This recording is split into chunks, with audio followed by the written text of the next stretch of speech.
again, this is Mike with Toy Train Tips and Tricks, and if you are a three-rail modeler on a budget like I am, for today we're looking at one of those often forgotten gems, a locomotive you ought to be aware of because of its very reasonable price and reliability, but it's often overlooked today and forgotten by modelers, and that would be the K-Line MP-15 model. So, which we have two of right here. So first of all, what is an MP-15? The Electromotive Division of General Motors started making these in 1974. It was a successor to EMD's SW1500 switcher, which was a 1500 horsepower yard switcher using GM's 645 series engine that had been developed in 1966. Railroads were looking for not just a pure switcher anymore, they were really looking for something to kind of replace their aging fleets of Jeep 7s and GP9s. And so the MP-15, they took essentially the SW1500, 1500 horsepower, just like a Jeep 7, 1500 horsepower, lengthened the frame about 4 feet, and instead of switcher trucks, put the Blomberg-type road trucks on these and geared them for use on road freights up to 60 miles an hour. And so you had a true road switcher, again, a locomotive that was just as comfortable in the yard as it was out on the road, mixed in with Jeep 38s and Jeep 40s and such. And so the MP-15 first came out in 1974 and continued production until 1980. Some 300-ish examples were made for various railroads. And seeing the success of the MP-15, the following year, EMD came out with an upgraded version, the MP-15 AC. The AC used AC alternating current electronics, an alternator rather than a generator, and the radiator, instead of being here, was relocated to down low on the sides, and the frame was lengthened again to accommodate the new equipment. And the MP-15 AC essentially was a GP-15 in a switcher body. Same engine, pretty much the same layout, with the same trucks and such, just you could get it either in the high visibility switcher body or in the traditional road switcher body as a Jeep 15. And the MP-15 AC was made from 75 until 1984. So these are locomotives that would look great on any era from the early 1970s up to today.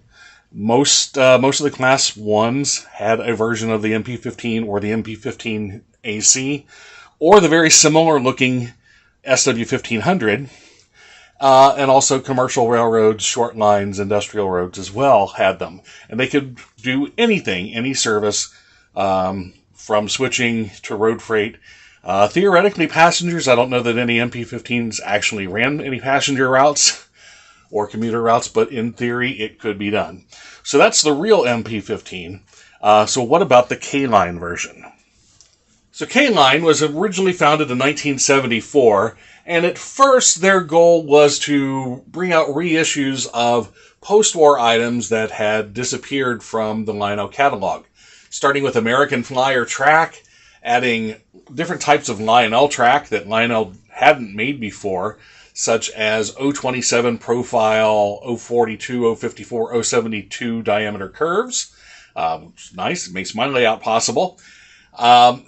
Then they began acquiring old dies from Marx and Kusan and issuing buildings and accessories and rolling stock from those old dies. By 1987, K-Line was ready to come out with their own brand new locomotive, and that was the MP-15. The cool thing about MP-15s, now there have been a lot of changes to them over the years, but some features that they all share is twin can motors, very dependable twin can motors. They don't take a lot of power. They're good pullers.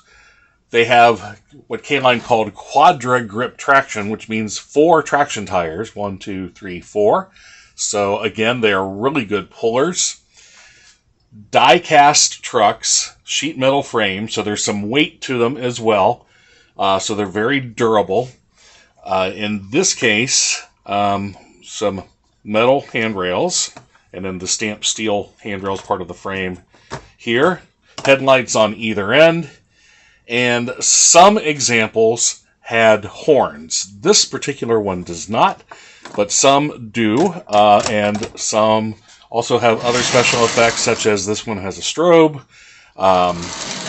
So watch for that.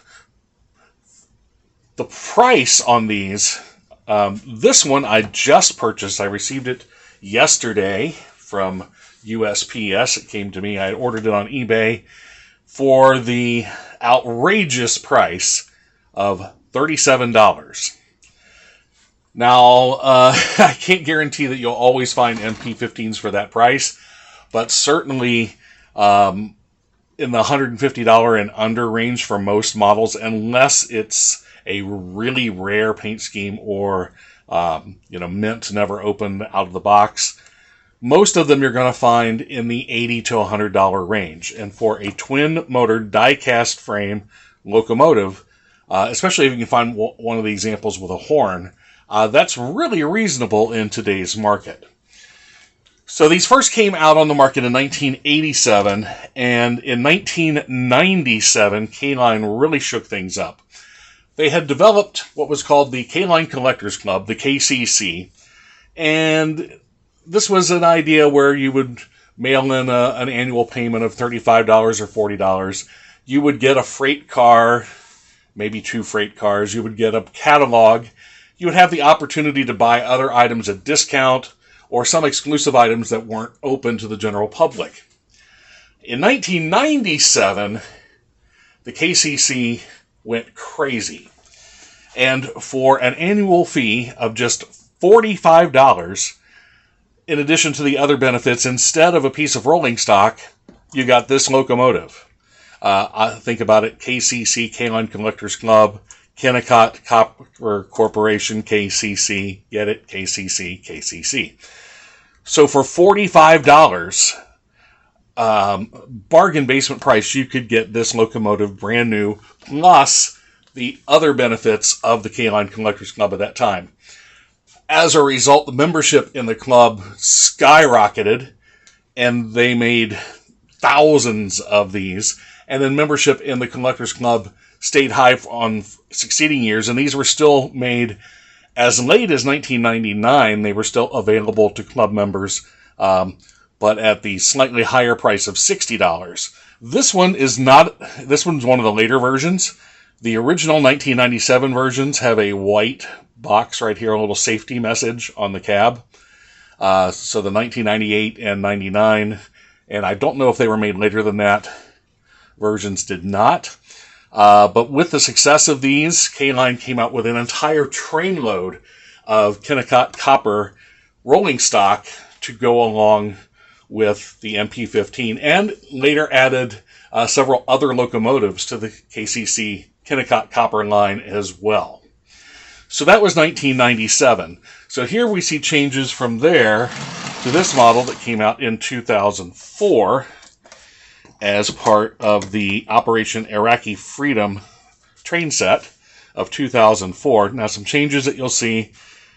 The handrails on this side are gone. In place are these ladders, which kind of makes sense with this was a military supply train. So you could see the need for ladders, maybe. I think they first came out on a set that was like a fire rescue type set.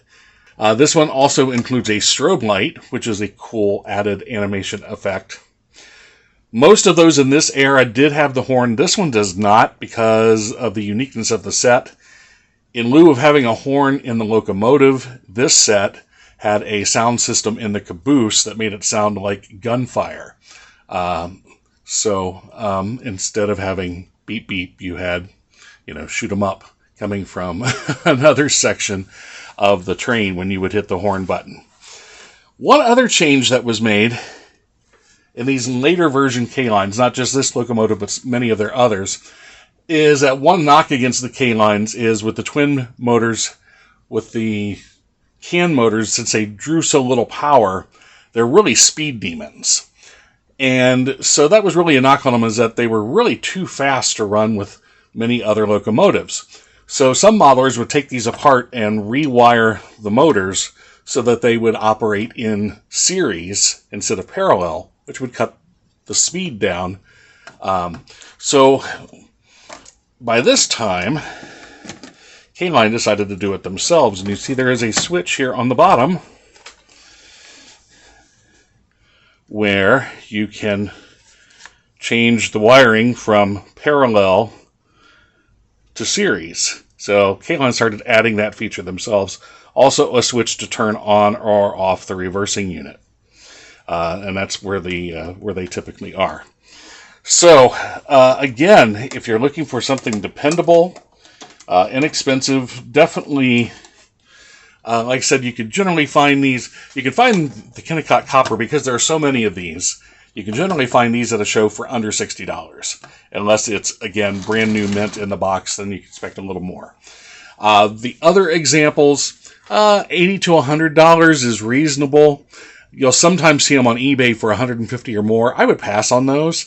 Like I said, this one I just purchased for a whopping $37 plus shipping, and I'm very happy with that. And there was another MP-15 in a different auction that ended at the same time that went for $35. A different example. So these can be had. So again, dual motors, die-cast trucks, sheet metal frame, good pullers, smooth runners, under $100. Check out these MP-15s for your layout, especially if you model anything from the 1970s to today, or if you're one of those who really don't care about era, find one that's colorful, that matches, the things that you want to run, and that's a great bargain. Don't overlook these K-Line locomotives. So, again, thanks for watching. I hope you found this useful. And tell your friends, tell your neighbors, like it, subscribe it, share it, and until next time, keep those trains running.